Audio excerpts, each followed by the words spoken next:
Hello everyone, thank you so much for stopping by. Marin here for Sunny Studio. Yes, I am back with a new shaker card. I just can't help myself, they're so fun and easy to make. Today we're going to create a window and we're going to make the illusion of frost on the outside of the house. And we will have a beautiful wreath hanging on that window inside the house. So this is the Winter Wreath stem set that includes 2 types of wreath and a bunch of decorative pieces. I will use the Happy Holidays sentiment from Holiday Greetings, the frame die from the comic strip Speech Bubble die set, and the Night Sky paper from the Very Merry paper pack. So let's start by making the wreath. I am going to stamp it on Transotype Perfect Coloring Paper. And before using blue ink, I'm first pressing my clear embossing ink pad on the stamp. I do this every time I have to stamp such a big and solid image, because it always gives me a better result than if I didn't do it. So clear embossing ink first. Next, I clean the stamp, and then I can use colored ink to stamp the image. I am using a dark blue ink by Lawn Fawn, and I'm stamping the image twice to get a nice impression. Next, I am stamping the bow, and just like the other Sunny Studio layering stamp sets, this one also have numbers next to each stamp to help us know which image we have to stamp first. So for this bow, I am going to use the second layer first, and just like the wreath, I'm first adding clear embossing ink on the stamp. I clean the stamp, and I want that bow to be a silver bow, so I'm stamping that second layer using a light gray ink by Lawn Fawn. And for the next layer, I'm going to use silver embossing powder. I lined up the third layer, and I'm stamping it using clear embossing ink. Next, I'm sprinkling silver embossing powder on top of the ink, and then I heat set the powder using my heat tool. And our silver bow is done. Now let's create some poinsettias. I am going to use all the layers to stamp them. To match the wreath, I'm using blue shades for the petals, and I will heat emboss the middle of each flower in silver.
So now I'm going to make the window. I cut a white comic strip speech bubble panel. And as I was saying at the beginning, I want to give the illusion of frost on the outside of the window. So I cut a second frame that I'm going to use as a template to create that frost effect. I am temporarily taping that frame to a piece of acetate. And I'm going to apply a Copic opaque white ink around each small window using a sponge dauber.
So we are done with the frosty effect.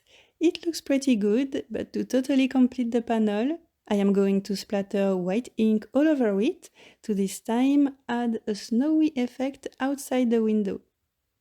Now it's time to assemble the different pieces and create our shaker panel. I'm first attaching the white frame on the acetate, trying to line up each small window with the frosty frame I created. Off screen I trim the edges, and now I'm adding foam strips by Heavy Doodle at the back of the frame, on the four edges and on the middle parts as well.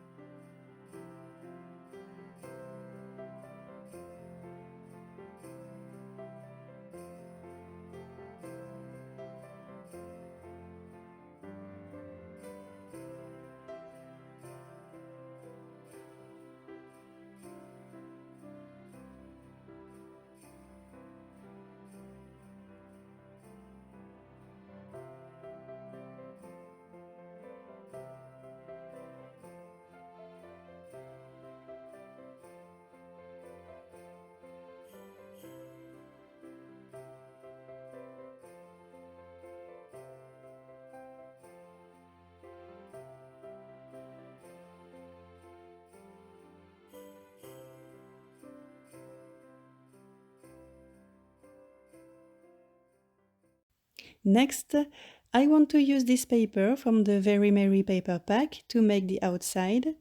So I'm placing the frame on top and I'm tracing the four edges on the pattern paper.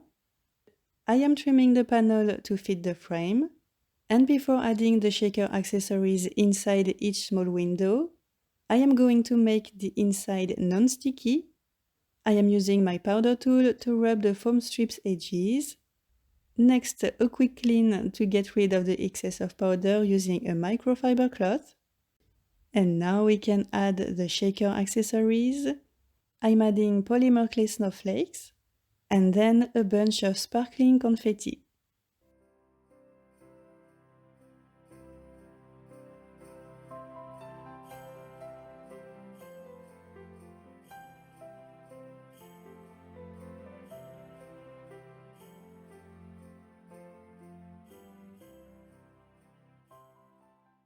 Now let's remove all the backing papers of the foam strips and attach the panel to close our shaker panel.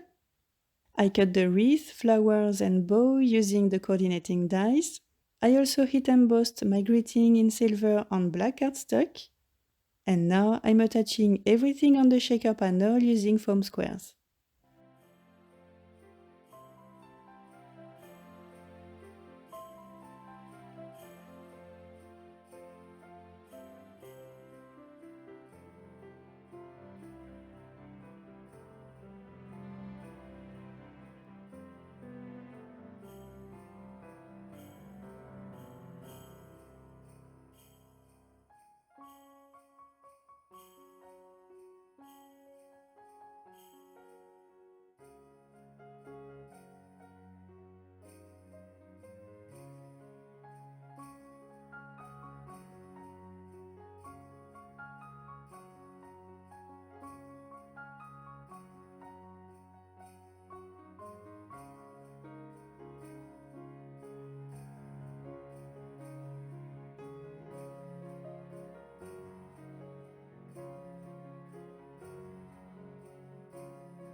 And last but not least, I am gluing a few clear droplets here and there to bring more shine to the card. And that's it, this is the final result. Once again, I went for non-traditional colors, but if you prefer traditional red and green colors, you might want to check the Winter Wreath page at sunnystudiosstems.com, and you will find gorgeous inspiration from the team. Thank you so much for watching, and see you very soon in the next video. Have a great day. Bye.